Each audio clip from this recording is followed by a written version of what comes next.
You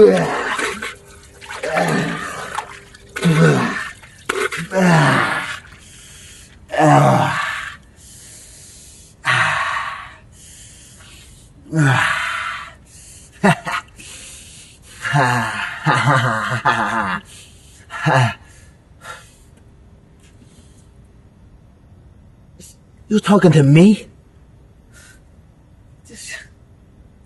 We're together. Me and you. You're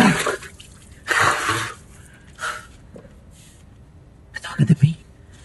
You're talking to me? You're doubting me?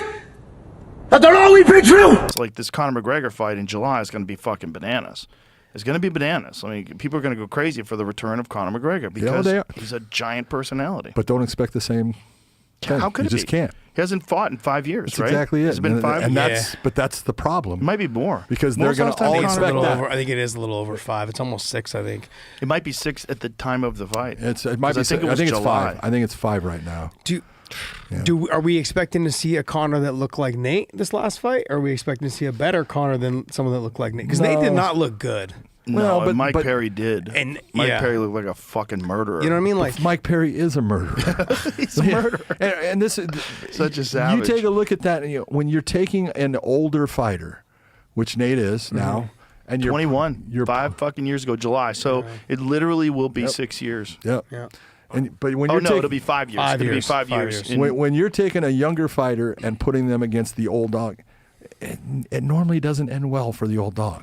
Well, the thing is about Max Holloway is like Max Holloway isn't that much younger than Conor. He's not. But the thing is, Max has been in constant high-level competition the entire time. Won the BMF fight, beat Dustin, like constant high-level competition. That's right. It's a different thing. And I honestly believe him at 155 is the best thing for him. Absolutely. But he's not 155 in this fight. This is 170. But yeah. Honestly, he might be better. No weight cutting at all. Just no weight cut, just kind of walk around. And also, knowing this is such a high-profile fight, he's going to... I mean, Max is always in insane shape. But particularly in this fight, he's going to be in fucking insane shape. And his last fight, he took almost no damage. He got taken down, controlled, back taken, and there was not a lot of damage taken. No, just frustrated.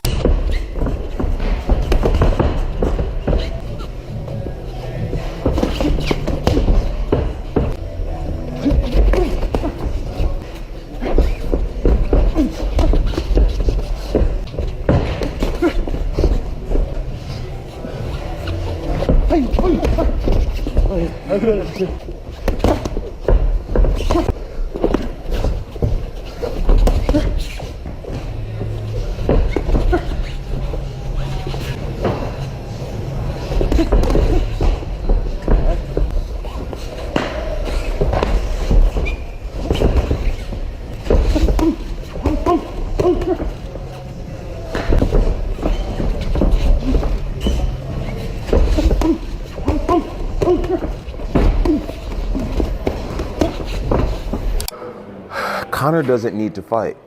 He has everything. I respect the fact that he's coming back to fight so much because it shows that he's a fighter in his heart. Me, I got to a certain level and I decided to walk away.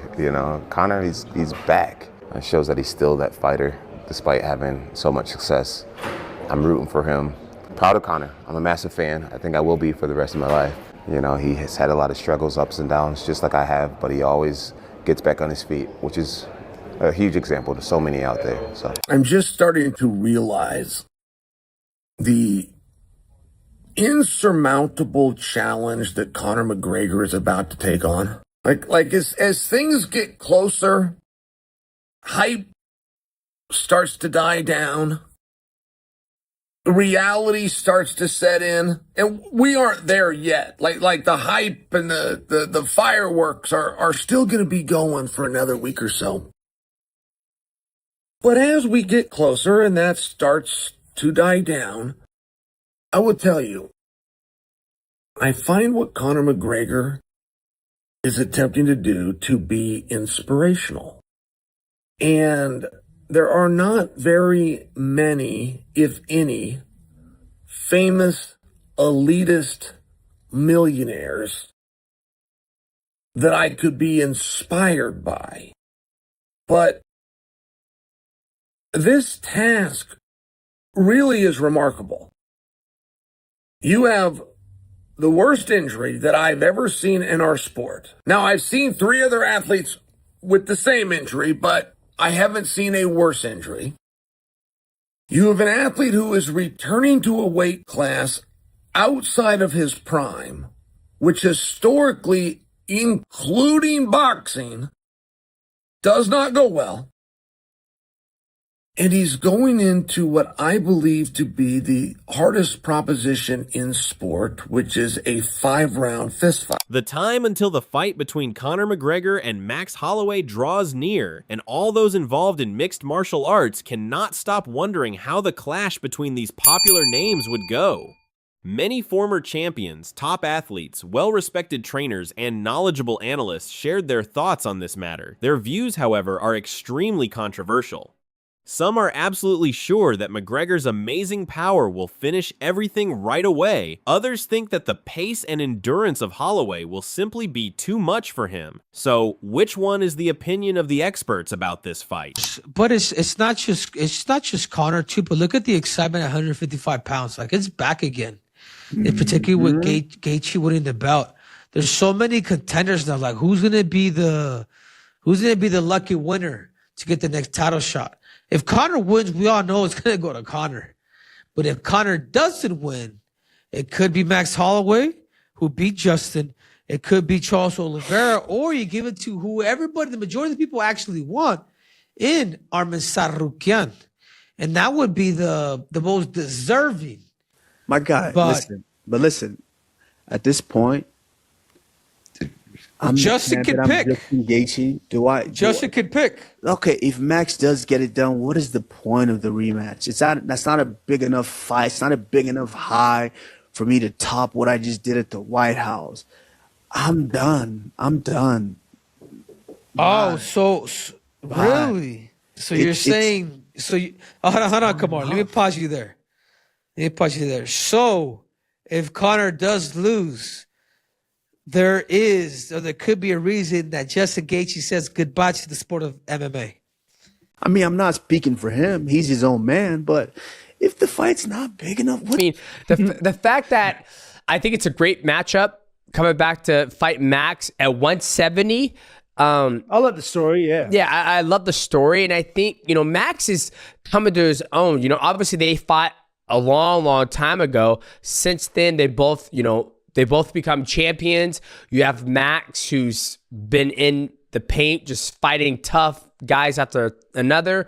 Where Conor, he's kind of, he's been a businessman. He's been a father for the last couple of years, going through some soul searching, whatever he's doing. For him to come back and fight a tough Max Holloway, I'm going to go with Max with this one. I just think Max has just been fighting a lot of people lately. Obviously, he did get ragdolled by Charles Oliveira, but Charles Oliveira is a monster itself. I don't think Conor has the same skill set as Charles when it comes to the grappling department, but I think I'm favoring more Max in this matchup against Conor McGregor. Yeah, I'm going to go with you as well. I don't think, McGregor's not going to try and take Max down. No. Okay, so it's going to be a stand-up fight. Max has been in the firefight. When you're 3 rounds deep and you've been... Yeah, I do think he wins. I do think there's a lot of questions about how McGregor, his lifestyle outside the cage, and then being able to train, being able to juggle everything. And again, going back to what Marvin Hagler said back in the day, man, it's hard to get up and run whenever you're sleeping in silk pajamas, So, how much is he really going out there and training? How much is he really just putting up a show? We won't know until the fight, and I like my chances with Holloway. Again, he's been way more active. He's been in the gym. And especially even in his last fight, he didn't take much damage. So for me, I'm thinking it's more of a Holloway win. And again, also he's one of my favorite fighters. So I'm definitely going Holloway. Again, I think he knocks him out. I don't think anyone can really argue and McGregor's hungry like he used to be? Is he hungry enough to be getting in the gym and doing the things he has to do, doing that hour of bag work, doing those hours of drilling? I don't know. And if I'm wrong, I'm wrong. But I believe Holloway's hungrier. I believe he's more locked in, and he's going to win. A prediction which immediately attracted attention from fans was made by Brendan Schaub, who feels that there is too much mystery associated with Conor McGregor for a safe bet to be made on either fighter. Whereas other experts might have predicted the winner at this point in time, Schaub felt that it would be difficult to make an informed choice due to too many uncertainties regarding the kind of form McGregor would be in after such a long time away from the ring. Nolan's of the North says, did you see Patty's take on the Conor versus Holloway? He said people are overlooking the power Conor will have at 170 could knock Holloway out. Maybe. Yeah, maybe. He might be right. My whole thing with the whole Conor stuff, we don't know what the fuck we're going to get. You know, but what I do like is he's cutting down to 70 instead of coming up to 70, like back in the day when he fought Nate. So maybe it translates. Is his speed there? How's his condition? How's the leg? Does he throw a leg kick? Does he incorporate grappling? Because obviously Max suffered against Charles Oliveira. There's just a lot of X factors. We haven't seen him in 5 years. I hope you're right, though. However, not all people think that Conor is already done. Henry Cejudo, the former 2-division UFC champion, thinks that many people are writing off McGregor's chances too fast because of his absence from the fighting scene for such a long time. Although he understands that it is difficult to compete after 5 years of break from the cage, Cejudo says that the strength of McGregor could make the match turn in the direction that he wants within seconds. It is necessary for McGregor to learn how to be patient and wait until the right time to hit his left hand comes. But man, Henry, talk about this headliner. Talk about the Mac man is back, because I feel like a lot of people are kind of just counting him out. A lot of people are just going, yeah, he's gonna go out there and just get smoked. How are you feeling about that one? He's gonna have to be patient with this fight. He's gonna have to be patient and really find that timing. With Max Holloway, bro, he's just going to move in a punch. If Max plays the distance game a little bit and kicks Conor a little bit and gets him kind of the fatigue, he's in trouble, dude. So Conor really does have to be patient, maybe take a couple of shots to eventually counter him with that beautiful left, you know, what he did to Eddie Alvarez, and just catch him, dude. I would say be patient and counter, but it's 5 years, Kamaru. It's not 2 years. It's not 3 years. It's not 4 years. It's 5 years, man. But Yeah. if anybody can get it done with power, it is Conor McGregor. However, Kamaru Usman was not entirely convinced by the theory that it was wise for McGregor to wait for his openings. According to Usman, giving Holloway the room he needed would just help him set the tempo of the bout, land strikes, and slowly but surely get on top from a distance. It is for this reason that, according to Usman, it is important for McGregor to go in and pressure his opponent and force him to retreat. Rather than waiting for counters, he thinks that Conor should get into range and throw off the tempo of his opponent with his explosive left hook. Usman also referenced a particular aspect which proves beneficial for McGregor despite his long absence from fights. After watching some of McGregor's training sessions, he is convinced that even though he has been away from action for several years, he can still execute moves just like when he was among the best strikers in the business due to his balance, quickness, and deadly techniques. Nonetheless, Usman noted that doing well in training sessions is entirely different from showcasing your talents in front of many people during the fight night. According to him, the big question is whether McGregor will be able to withstand all the pressure on fight day. Whereas Chael Sonnen considered the implications of the fight beyond just the contest itself, wondering about what a win would really do for the future of McGregor. As Sonnen pointed out, a win over Holloway at the 170-pound level would result in a peculiar outcome, since the win won't really put McGregor on a path toward a championship shot in any weight class. The idea is that winning against a lightweight in the welterweight division should not get Conor ranked at 155 or 170 pounds, thus leaving him without any obvious title contention path. Sonnen stated that it was not the fight itself, but rather the motivation behind taking the fight that is the most perplexing. From his point of view, there is nothing at stake for Conor in the typical way of thinking. Winning the fight would not raise his standing, give him a title fight, end a feud, or make up for a previous loss, and he does not see money as being the motivating factor either.